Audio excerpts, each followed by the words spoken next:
Alors, il faut trouver la primitive de cette fonction qui a pas l'air très très gentille. 7x puissance 3 moins 5 racines de x plus 18 racines de x sur x au cube plus x puissance moins 40. Alors, la dérivée, c'est ce qu'on appelle un opérateur linéaire. La primitive aussi, c'est-à-dire, pour faire simple, on va trouver la primitive de chacun, une primitive de chacun des membres. On va toutes les ajouter comme c'est marqué. Et on va rajouter plus c, puis on aura fini.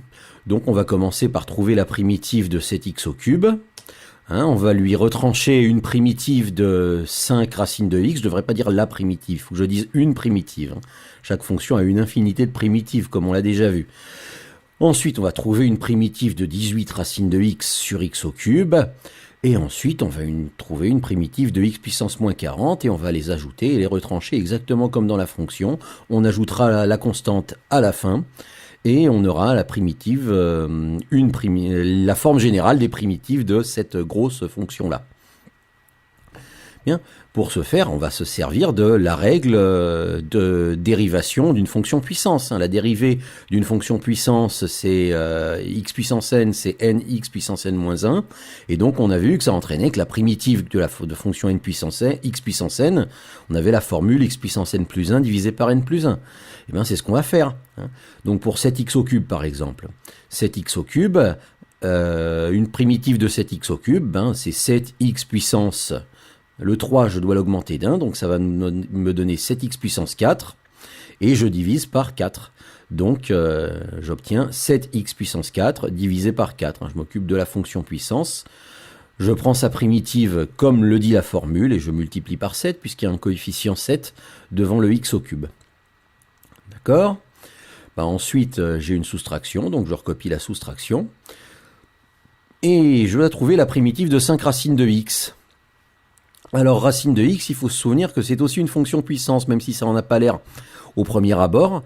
Racine de x, ça peut très bien se réécrire x puissance 1 demi. Voilà. Et si on considère racine de x comme étant la même chose que x puissance 1 demi, x puissance 1 demi, c'est une fonction puissance avec l'exposant égal à 1 demi. Et ça, on en prend la primitive exactement comme on a pris la primitive de x au cube. Donc j'ajoute 1 à 1 demi, ça me donne x puissance 3 demi, et je divise par 3 demi, exactement comme j'ai fait avant. Et il y a le coefficient 5 que je rajoute devant, là, voilà. Ensuite, on va s'occuper du 18 racines de x sur x au cube. Alors celui-là, il est un peu plus dur, mais en fait l'idée c'est de tout transformer en fonction puissance. Donc racine de x, je vais dire que c'est x puissance 1 demi, et donc ça serait écrit 18 x puissance 1 demi et x au cube. Comme il est au dénominateur, je peux très bien le transformer en x puissance moins 3 au numérateur. Ce qui va me donner, en additionnant les exposants, et tu sais quand on a un produit de puissance comme ça, on additionne les exposants, x puissance 1 demi fois x puissance moins 3, ça fait x puissance 1 demi plus moins 3, c'est-à-dire x puissance moins 5 demi, tu sais additionner les fractions, et donc j'ai le coefficient 18, ça fera 18 fois x puissance moins 5 demi. Donc cette grosse expression 18 racines de x sur x au cube, c'est comme si on nous avait écrit 18 fois x puissance moins 5 demi. Et donc on a une fonction puissance, x puissance moins 5 demi, dont on trouve la primitive exactement comme les fonctions puissance d'avant. Je prends l'exposant moins 5 demi, je lui rajoute 1, et je divise par ce que j'ai trouvé. Donc x puissance moins 5 demi, quand je rajoute 1, ça fait x puissance moins 3 demi, quand je rajoute 1 à l'exposant. Et je dois diviser par moins 3 demi. Voilà, ça s'additionne, et j'oublie pas le coefficient 18 qui était devant tout ça. Bon, on voit qu'on va devoir simplifier. On va simplifier un petit peu plus tard. On s'occupe d'abord du x puissance moins 40. X puissance moins 40, c'est une fonction puissance toute bête. On calcule sa primitive exactement comme précédemment. On ajoute 1 à l'exposant, ça fait x puissance moins 39. Moins 40 plus 1, ça fait moins 39. Et on divise par moins 39. Et on rajoute notre constante c. Voilà donc la forme générale des primitives de la grosse fonction f qui vous avait été donnée au départ. Et donc on va un petit peu simplifier ça, parce que c'est pas très marrant de voir des fractions sur des fractions. Bon, 7 x puissance 4 sur 4, bon, ça s'écrit, c'est déjà simplifié, hein, je peux le recopier tel quel.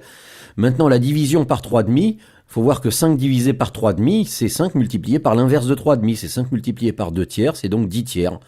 Donc le deuxième terme se transforme en moins 10 tiers, x puissance 3,5. Bon, 18 divisé par moins 3,5, hein, on passe au terme d'après, 18 divisé par moins 3,5, je multiplie, c'est comme si je multipliais 18 par l'inverse de moins 3,5, c'est-à-dire par moins 2 tiers. Donc 18 divisé par moins 2 tiers, ça se simplifie bien. Hein. 18 c'est 6 fois 3, je peux simplifier les 3, et donc il me reste que ça fait moins 12. Voilà, donc tout ça c'est moins 12. Moins 12 quoi? Moins 12x puissance moins 3,5 que je recopie.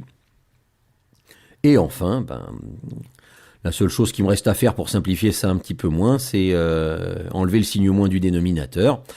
Et donc ça fait moins 1/39e de x puissance moins 39 plus c. Et donc voilà la forme dans laquelle on va garder la forme générale des primitifs de la fonction qui t'a été donnée au départ. Maintenant, si tu veux, un travail intéressant que tu pourrais faire, c'est prendre cette forme qu'on a trouvée, la dériver pour vérifier qu'on retrouve bien la fonction du départ, hein, pour vérifier que la primitive, c'est bien l'antidérivée, c'est bien la fonction dont on t'a donné la dérivée au départ.